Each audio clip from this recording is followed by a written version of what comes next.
Saudara Roy Suryo dan tim pembela aktivis ulama (TPUA) bersedia menghadiri undangan gelar perkara khusus di Bareskrim untuk mengecek asli tidaknya ijazah Presiden ke-7 Republik Indonesia Joko Widodo.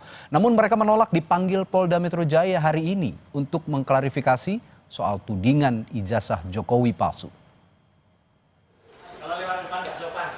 Polemik soal ijazah Presiden ke-7 RI Joko Widodo terus berlanjut. Penuding ijazah Jokowi palsu, Roy Suryo menolak memenuhi undangan Polda Metro Jaya untuk diklarifikasi hari ini. Roy menyebut secara hukum undangan dari Polda Metro Jaya itu tidak perlu dihadiri. Namun Roy menyebut ingin hadir di gelar perkara khusus Bareskrim untuk meneliti langsung ijazah Jokowi. Saya secara pribadi dan insya Allah bersama-sama dengan Pak Rizal Fadilah, Bu Kurnia Triroyani, Dr. Rismon Hasiolan Sianipar, kemudian juga Dr. Tifa dan Pak Prof. Egy Sujana, artinya orang-orang yang diundang besok saat klarifikasi pada hari Rabu di Polda Metro Jaya, kami sebenarnya siap 11.000 triliun %. Ya, kami siap, tapi kami sangat menghormati saran dan nasihat atau advice dari kuasa hukum kami. Karena secara hukum memang itu tidak perlu dihadiri. Tapi kami siap, penegasan kami siap ini untuk menjelaskan bahwa kami menolak kalau besok ada narasi miring yang mengatakan kami ini mangkir. Kami justru lebih siap lagi pada hari Kamis lusa untuk membantu atau untuk membersamai tim pembela ulama dan aktivis dalam rangka gelar perkara khusus. Kuasa hukum Roy Suryo CS menyebut ada 2 panggilan berturut-turut dari kepolisian. Agenda pertama undangan klarifikasi dari Polda Metro Jaya pada 2 Juli. Kedua, undangan gelar perkara dari Bareskrim Polri pada 3 Juli yang ditujukan kepada tim pembela aktivis dan ulama. Kuasa hukum merasa Roy Suryo CS tak perlu memenuhi panggilan Polda Metro karena tak sesuai KUHAP. Sementara untuk gelar perkara khusus di Bareskrim, kuasa hukum berharap tidak hanya diikuti tokoh TPUA Egy Sujana dan Rizal Fadilah, melainkan juga melibatkan Roy Suryo dan Rismon Sianipar sebagai pakar untuk memeriksa langsung ijazah Jokowi. Dan undangan klarifikasi itu memang sudah diterima klien kami, Pak Rizal Fadilah, yang sebenarnya juga diterima oleh Bang Egy Sujana, karena Bang Egy Sujana juga klien kami. Undangannya tanggal 3 Juli 2025, yakni hari Kamis. Jadi maraton nih, hari Rabu diundang klarifikasi, hari Kamis diundang Bareskrim untuk gelar perkara khusus. Ada permohonannya sudah jelas, kami ya mengajukan permohonan, di situ ada Bang Rizal Fadilah, ada Bang Azamkan, juga ada ahli-ahli yang kami harapkan ikut meneliti dokumen yang selama ini diperiksa oleh Bareskrim, yakni Dr. Roy Suryo dan Dr. Rismon Hasiolan. Sebelumnya Polda Metro Jaya menyebut sedang mengumpulkan fakta dan juga meminta keterangan setidaknya 7 ahli. Setelah lengkap, Polda bakal melakukan gelar perkara dugaan berita bohong dan pencemaran nama baik Joko Widodo. Penyelidik itu sedang mengumpulkan fakta-fakta, ada beberapa barang bukti yang juga sudah diamankan oleh tim penyelidik. Fakta-fakta ini kemudian dikumpulkan sehingga menjadi peristiwa yang utuh. Nanti akhirnya dilakukan gelar perkara. Kapan gelar perkaranya? Ini pertanyaan beberapa wartawan selalu seperti itu. Nanti setelah faktanya utuh dikumpulkan baru dilakukan gelar perkara untuk menentukan apakah peristiwa yang sedang didalami ini ada dugaan tindak pidana atau tidak. Kepolisian diharapkan bisa bergerak cepat mengakhiri polemik soal ijazah milik Jokowi. Semua pihak harus tunduk pada proses hukum yang berlaku. Tim Liputan Kompas TV. Saudara Roy Suryo dan TPUA hanya bersedia mengikuti gelar perkara khusus di Bareskrim Polri dan menolak undangan Polda Metro Jaya untuk diklarifikasi soal ijazah Jokowi. Nah, kita akan bahas soal ini, termasuk soal gelar perkara khusus yang akan digelar Polda Metro Jaya besok bersama Wakil Ketua Umum Tim Pembela Aktivis dan Ulama Rizal Fadilah dan juga anggota Komisi Kepolisian Nasional Kompolnas Republik Indonesia Muhammad Khairul Anam. Assalamualaikum, selamat malam Bapak-Bapak. Waalaikumsalam warahmatullahi wabarakatuh. Selamat malam. Baik. Selamat malam, Assalamualaikum, sehat selalu. Baik, saya ke Pak Rizal dulu. Pak Rizal, saya konfirmasi soal gelar perkara khusus di Bareskrim. Itu sebenarnya siapa saja yang diundang dan memang akan datang semuanya ya besok ya?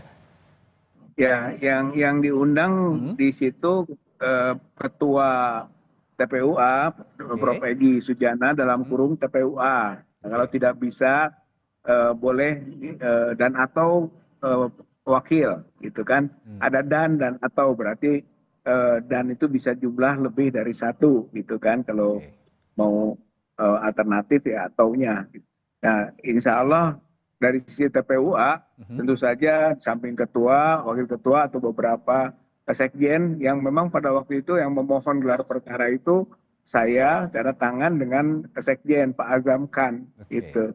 Jadi itu akan hadir. Kemudian kami sudah buat surat hari ini supaya juga bisa dihadiri oleh Dr. Roy Suryo dan Dr. Rismon ya, karena sejak awal ketika kita melakukan keberatan atas pengumuman Dirtipidum yang menghentikan penyelidikan itu sudah kita ajukan bahwa kami ingin mengajukan dua ahli itu gitu, Dr. Roy Suryo dan Dr. Rismon Sianipar, karena keduanya itu menjadi sumber dari dasar pengaduan kita ke pihak Bareskrim gitu. Jadi itu diajukan gitu, dan kemarin pada waktu ketemu dengan Biro Wasidik juga itu disampaikan kembali dan menjadi catatan gitu. Tapi sampai sekarang keduanya belum mendapatkan surat undangan. Namun TPUA tetap mengajukan gitu kan, bahwa di samping TPUA, wakil ketua dan sekjen dan mukibir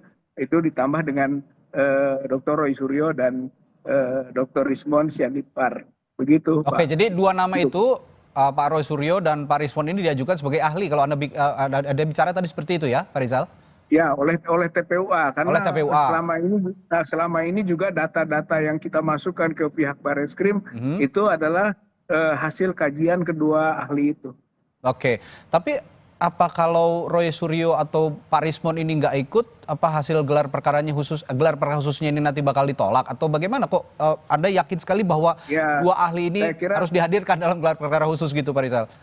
Oh iya, karena sampai adanya proses penyelidikan itu bukti-bukti yang kita masukkan antara lain bukti-bukti dari kedua ahli ini gitu, sehingga berjalan gitu proses penyelidikan. Dan kita sudah mengajukan, katakanlah dalam penyelidikan itu keduanya harus ikut diminta keterangan gitu. Tapi kok ternyata tidak ada gitu keterangan dari keduanya, tidak pernah diminta, tiba-tiba dihentikan saja penyelidikan. Oleh karena itu opsinya adalah ya sudah, kita akan masukkan kedua nama ini untuk kalau gelar perkara khusus dikabulkan. Nah, sekarang gelar perkara khusus dikabulkan begitu, Pak. Ini saya ingin menegaskan juga atau sekaligus Anda juga bisa menjelaskan. Kalau dalam kasus hukum biasanya kan gelar perkara biasa begitu. Nah, ini yang diajukan oleh TPUA ini kan gelar perkara khusus. Bisa dijelaskan nggak sih kenapa, apa yang dimaksud dengan gelar perkara khusus yang diminta oleh TPUA ini dan mengapa penggugat menilai ini diperlukan begitu dalam kasus ini? Ya, karena di dalam Perkapolri ya 6 tahun 2019 itu disebutkan kalau misalnya pihak ada yang berkeberatan, bahkan di situ kalau kasus itu menjadi perhatian umum, itu boleh diajukan gelar perkara khusus gitu, di samping gelar perkara yang sudah dilakukan gitu. Dan kita melihat bahwa gelar perkara yang kemarin itu tidak tuntas dan tidak lengkap. Bahkan kenapa ada gelar perkara, pihak pelapor atau pengadu itu tidak diundang gitu. Jadi memang kalau kemarin diundang mungkin berbeda gitu. Kita tidak diundang, tidak dimintakan pendapatnya. Oke, kalau gitu saya tanya ke Mas Anam, betul tidak tuntas, Mas Anam? Begini posisinya, kan ini kan ada dua hal nih, satu gelar perkara khusus, satunya undangan klarifikasi ke Polda Metro Jaya. Nah, soal undangan klarifikasi ke Polda Metro Jaya, mau datang nggak datang itu adalah hak ya, haknya yang diundang ya untuk melakukan klarifikasi. Cuman biasanya kalau tidak datang artinya kesempatan untuk memberikan penjelasan, pembelaan, pembuktian atau apapun ya jadinya berkurang gitu ya, walaupun tidak hanya ketika klarifikasi, nanti ketika gelar perkara juga bisa disampaikan juga. Tapi kesempatan untuk lebih komprehensif jadi berkurang. Itu itu sisi kerugiannya. Tapi ini kan soal strategi ya, tapi ini sekali lagi ini soal hak. Jadi ya monggo aja antara datang tidak datang, ya tidak mempengaruhi apapun kecuali memang kesempatan untuk menjelaskan secara komprehensif, ya itu jadi berkurang. Nah, kalau soal gelar perkara khusus ya seperti yang tadi diungkapkan, gelar perkara khusus itu bisa dimintakan oleh pelapor ya, karena menganggap bahwa ini kurang lengkap dan sebagainya, boleh dan tidak apa-apa. Dan menurut saya gelar perkara khusus ini jadi sangat penting biar pendekatannya jauh lebih komprehensif.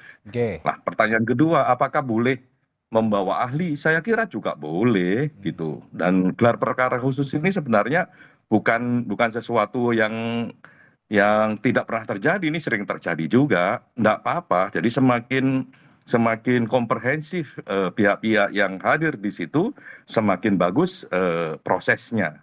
Jadi penting untuk gitu. Mas Anam, tadi kan kalau Pak Rizal bilang ada yang belum tuntas begitu dalam gelar perkara sebelumnya. Kalau gitu saya mau tanya juga, bagaimana Kompolnas mengevaluasi proses penyelidikan Bareskrim yang telah memeriksa 99 saksi dan 7 dokumen pembanding dalam kasus ini? Kalau kami sih sederhana saja, kita cek dari awal sampai akhir ya. Tapi apapun itu haknya para pihak lah ya, terlapor, pelapor untuk meminta gelar perkara khusus itu soal yang lain. Mau dikatakan tuntas, mau belum lengkap, mau apapun yaitu memang haknya dan memang sudah diatur. Oleh karenanya kita harus hormati itu dan kami setuju ya Bareskrim menggelar gelar perkara khusus dan kami memang meminta untuk menghadirkan para pihak secara lengkap, termasuk kalau ada ahli yang mau dihadirkan monggo saja, itu yang pertama. Yang kedua, gelar perkara khusus itu juga harus mengundang pengawas ya, termasuk kami pengawas eksternal. Kami cek, kami katanya juga mendapat undangan ya, saya nggak lihat langsung undangannya karena saya lagi di Bangka Belitung. Nah, menurut saya inilah gelar perkara khusus itu titik akhir ketika semua orang memang dikasih kesempatan untuk menunjukkan posisi pembuktian, posisi argumentasi keahlian dan lain sebagainya. Sehingga pasca itu ya harus dihormati secara bersama-sama. Dan itu kan diceknya tidak hanya soal substansi, tapi juga soal bagaimana proses penegakan hukum itu berjalan. Dan saya kira ini langkah yang baik ya, ada gelar perkara khusus. Nah, dalam gelar perkara khusus ini mungkin semua kalau yang awam belum terlalu paham dan belum tahu begitu, apakah ini nanti sama dengan gelar perkara sebelumnya atau ada yang lain dari yang sebelumnya? Apakah nanti juga dokumen akan dipampang semua, digelar semua, dilihat semua oleh semua yang berkepentingan, dan yang terlebih lagi apakah bisa juga disaksikan oleh publik secara langsung? Prinsip utamanya adalah di gelar perkara mau khusus maupun biasa adalah semua proses itu dipaparkan, semua hasil dari proses dipaparkan baru dinilai. Lah bedanya kalau gelar perkara khusus salah satunya adalah ada permintaan dari para pihak. Kalau di sini ada pihak pelapor yang mengatakan bahwa ini kurang lengkap, ini kurang tuntas, boleh itu. Boleh untuk dimintakan kembali gitu, sehingga punya kesempatan untuk memberikan penjelasan kepada peserta gelar sebenarnya apa yang belum, apa yang sudah, atau apa argumentasi yang belum digunakan, apa yang sudah digunakan. Itu saja sebenarnya. Pak Rizal, kalau kemarin kan Bung Roy Suryo tuh mengatakan bahwa hari ini sebenarnya kan diundang oleh Polda juga ya untuk klarifikasi begitu. Nah, tapi menolak untuk hadir. Kemarin alasannya kalau Pak Roy Suryo ini secara hukum tidak diperlukan untuk hadir. Tapi saya ingin tanya juga dari Pak Rizal pandangannya, menolak undangan dari Polda hari ini kenapa sih kira-kira? Ya, sebagaimana tadi disampaikan Pak Khairul Anam, saya kira itu gambaran tentang satu hak ya, hak untuk bisa hadir atau tidak dengan segala konsekuensinya bagi kepentingan pemahaman tentu saja. Tapi penolakan itu adalah karena memang ini kebetulan yang poin utamanya hari besok adalah gelar perkara khusus yang menyangkut tentang bisa diuji dokumen Joko Widodo itu ijazahnya, sehingga menurut saya atau menurut kami juga itu lebih penting dulu gitu. Oke. Sementara yang disebut pelaporan di Polda itu derivat gitu, itu ikutan gitu, soal pencemaran, soal Ya. ujaran kebencian, bohong, itu kan ikutan dari yang dianggap kita melakukan tuduhan yang tidak sesuai atas status ijazahnya. Jadi yang lebih pokok seharusnya adalah yang Besok. ijazah dulu itu. Ya. Jadi itu Oke. sebetulnya yang paling poin utamanya. Jadi jangan dulu yang derivatnya dulu, baru jangan yang derivatnya pokok. dulu. Yang pokok dulu gitu. Ya. Jadi kalau kata Mas Anam tadi sempat nyinggung juga, ini bagian dari strategi hukum gitu ya Pak Rizal ya? Ya saya kira itu boleh saja kita melakukan langkah-langkah yang kira-kiranya sesuai dengan aturan hukum juga gitu. Kalau strategi juga harus berbasis aturan hukum, nggak bisa seenaknya. Iya. Oke. Yang paling penting silakan. sebenarnya begini, kesempatan untuk menjelaskan pembelaan oleh siapapun ya yang dituduh dan kesempatan melakukan pembelaan terhadap apapun yang dilaporkan itu juga penting. Termasuk juga penting juga mengkontestasi dengan apa yang dilakukan oleh kepolisian, apa yang sudah didapat, caranya bagaimana Oke. dan sebagainya. Oke. Sehingga itu lebih komprehensif dan saya kira langkah positif dengan gelar perkara khusus ini ya penting untuk dimanfaatkan oleh semua pihak. Nah itu poinnya, termasuk Oke. nanti Ya. kami akan cek Kompolnas kalau diundang pasti akan datang. Nah, terakhir ke Mas Anam, dalam gelar perkara khusus, bagaimana kepolisian harusnya meyakinkan prosesnya sehingga tidak ada lagi pertanyaan soal gugatan begitu? Kalau selama ini kan masih ada pertanyaan-pertanyaan soal itu gitu lah dari pihak kepolisian. Kalau di gelar perkara khusus kan semua pihak diundang, ya toh, ya disitulah berkontestasi, ya apa argumennya, ada nggak buktinya, apa langkahnya, atau kalau ahli ada nggak argumentasinya, ada nggak konsepnya dan sebagainya, itu semuanya diuji oleh peserta gelar. Lah oleh karenanya memang semua pihak harus mempersiapkan secara baik sehingga memang pertemuan gelar perkara khusus itu jadi tuntas. Lah pertanyaannya gini, apakah boleh gelar perkara khusus itu diumumkan di publik? Saya kira karena ini masih proses bagian dari proses penegakan hukum di Undang-Undang Informasi Publik memang dibatasi. Kalau itu dibuka semua nanti merugikan banyak pihak, ya, dan itu mengganggu proses penegakan hukum. Tapi kalau pertanyaannya, apakah hasilnya bisa diumumkan? Saya kira harus diumumkan ke publik, biar publik juga mendapatkan informasi seterang-terangnya. Dan yang pasti prosesnya tidak ada yang terlewat seperti tuntutan yang diinginkan oleh teman-teman dari TPUA begitu ya, Mas Anam ya?